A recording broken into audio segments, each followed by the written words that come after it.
You probably think a husband from 1960 and a husband today are the same man with a different haircut. They are not. Drop that 1960s husband into a modern marriage for 1 week, and he would not even recognize it as a marriage. Half of what a man does at home today would not just confuse him, it would put him flat on the floor. Here are 12 of them, and the last one would stop his heart. A 1960s husband was not a better man than today's. He was a load-bearing one, the steady center the whole home was built on. And somewhere in the last 60 years, the man quietly set that weight down. Here are 12 signs of it, counted down, and number 1 is the one that would put a 1960s husband in the ground. Number 12. He asks his wife for permission for everything. A night out with the boys, a new drill, a Saturday fishing trip, even a haircut, and today's husband checks first, texting from the store like a teenager asking to borrow the car keys. A 1960s husband talked the big things over with his wife. Of course, the house, the money, the children, because she was his partner and her view mattered. But he was a grown man with his own judgment, and he did not need a signature to live his own life or spend a dollar he had earned. There is a real difference between respecting your wife and reporting to her, and somewhere in the last 60 years, we quietly erased it. A true partnership is 2 adults who trust each other. A permission slip is a parent and a child, and no marriage stays in love when one of them is playing the kid. He brought his wife in as an equal, not a manager he had to clock in with. He did not ask. He decided, and he stood behind it. Number 11. He lets people walk all over his wife and his home. A rude comment at the dinner table. A relative who oversteps and oversteps. A stranger disrespecting her in line. And today's husband stares down at his plate and says nothing, too afraid of the conflict to stand up. A 1960s husband would have ended the whole thing with one calm sentence, and a look that left no room for a second one. Standing between his wife and the world was not some optional bonus. It was close to the entire reason there was a man in the house at all. A husband who will not defend his wife is teaching her, slowly and permanently, that when it truly counts, she is completely on her own. She felt safe in her own skin because she knew he would step in every time without ever being asked. He was her wall against the world. Not under his roof, not ever. Number 10. He threatens divorce in every fight. The argument gets hot, feelings flare, and today's husband reaches for the one word that should never be a weapon, dangling, leaving like a trump card to win a small Tuesday night disagreement about the dishes. A 1960s husband, for all his real faults, did not keep one foot out the door. In his house, leaving was simply not on the table. And because that exit was bolted shut, the 2 of them had no choice but to sit in the discomfort and actually work the thing out. Researchers at the University of Denver, led by the psychologist Scott Stanley, call this the difference between deciding and sliding. And they find that couples who treat their commitment as truly settled, with the exit closed, build happier and far more stable marriages than couples who keep one foot out the door. He never read the study. He just shut the door, threw away the key, and built a whole life on ground that could not move under him. The word never once entered the house. Number 9. He has no direction, so she is forced to steer. No plan, no aim, no real idea where the family will be in 5 years. Today's husband drifts through the weeks and leaves his wife to be the one holding the map, the budget, the calendar, and the backbone for both of them. A 1960s husband may not have had much money, but he had direction, a place he was taking the family, and they could set their whole course by him. A man without a mission turns his wife into the captain, whether she ever wanted the job or not. And most women quietly resent being handed a wheel they never asked to hold. Leadership in the home was a weight he picked up on purpose, not one he left lying on the kitchen table for her to trip over. He had a plan, and the family could feel it. He led, or no one did. Quick word before we go on. If these first few have landed, hit that subscribe button, because this list is about to change what you think a husband is even for. And number 1 ties all of it together. Number 8. He airs the marriage's dirty laundry in public. The fights, the bedroom, her worst and weakest moments. Today's husband posts it for likes, jokes about it with the boys, or unloads the whole thing on a podcast for 10,000 strangers to pick apart. A 1960s husband would sooner have lost a hand than embarrass his wife in front of anyone. Whatever happened between the two of them stayed between the two of them, behind a closed door, because her dignity was partly his to guard. And a man who shames his own wife for a laugh or a like has betrayed the very person he stood up in front of everyone and swore to protect. Loyalty back then was not only being faithful in the body, it was keeping her name clean and safe in every single room he walked into, especially the rooms she was not in to defend herself. He spoke well of her when she could not hear it.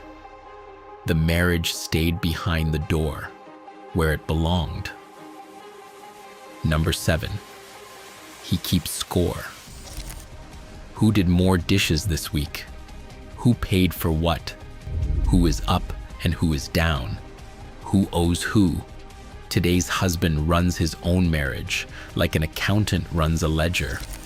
Tit for tat. Every favor logged, and every slight remembered for later. A 1960s husband gave his whole self to the thing without ever measuring what came back, because he understood that a marriage was never a contract between two people each guarding their own half. It was two people deciding to stop being two. The very moment you start counting, keeping a quiet private tally of all your sacrifices, you have already half walked out the door in your heart. He poured everything in and never once tallied it up. And that is exactly why it held for 50 years. Marriage was not a contract. Everything so far is what people can see from the outside. The next ones cut deeper into the kind of man he is when the door is shut. And that is where the real change happened. Stay with me. Number 6. He hands every hard feeling to his wife to carry. The stress from work, the money fear, the black mood. Today's husband dumps all of it on her the second he walks through the door, expecting her to absorb it, soothe it, and fix him. A 1960s husband felt every one of those same things. The fear, the pressure, the bone tiredness. He just did not make his inner weather everybody else's problem to manage. He carried the hard hour himself and walked in steady, so the home stayed calm around him. Therapists today warn about this exact pattern, leaning on one person to regulate all of your emotions and what it slowly does to the person underneath. He never heard the warning, and he did not need it, because he understood in his gut that a man holds some things quietly, so the people he loves do not have to feel the full weight of them. That was not coldness. It was shelter. He carried it himself. Number 5, he cannot fix a single thing in his own house. A dripping tap, a sticking door, a dead outlet, a wobbly chair, and today's husband reaches for his phone, books a handyman, and pays a stranger $50 or $100 to tighten one screw he could have turned himself. A 1960s husband kept a real toolbox by the back door and a shelf of repair manuals from the hardware store, and he fixed it himself before supper, because a man who could not keep up his own home was barely running it. He patched the roof, he changed the washer, he rewired the lamp, and what he did not know, the public library taught him for free. Competence with his hands was part of the job, not an optional weekend hobby. Today, we have handed the whole thing off to an app and called ourselves busy. Watch a grown man stand helpless over a leaking pipe, a bowl on the floor catching the drip, waiting 4 days for a contractor to call back. And you are watching something his grandfather simply would not have believed. He fixed it himself. Number 4, he fishes for reassurance all day long. Am I enough? Are you still attracted to me? Do you still love me? Are you mad at me? Today's husband needs to be told and retold over and over, like a man refreshing a phone that never buzzes.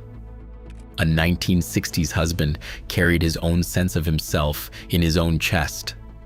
He did not hand his wife the exhausting daily job of propping up a confidence he was supposed to own. A psychologist named Thomas Joyner gave this exact pattern a name: excessive reassurance seeking, and his research found it does the opposite of what the man hopes. It slowly wears a partner down and drives her toward rejection instead of pulling her close. A wife wants a rock she can lean on, not a project she has to keep repairing. He knew who he was on a bad day without needing a daily report card from her. He did not need to be told. Number 3, he bails the moment it gets boring. The early spark fades, the routine sets in, the years go quiet, and today's husband decides something must be broken, that he is missing out, that real love is supposed to feel like the first electric week forever. A 1960s husband knew better than that. He knew that every long marriage goes ordinary and quiet for long stretches, that the fireworks always settle into embers, and that the calm afterward was not the death of love, but the deep soil it actually grows in. John Gottman, who studied thousands of couples in his love lab at the University of Washington, found exactly that in the data. What holds a marriage together is not the dramatic highs, but the steady pileup of small, ordinary, even dull moments. And the couples he called masters leaned into those quiet moments far more than the ones who fell apart. He did not throw away a real and rooted thing, chasing the cheap rush of a brand new feeling with someone new. He stayed through the flat years, the tired years, the boring years.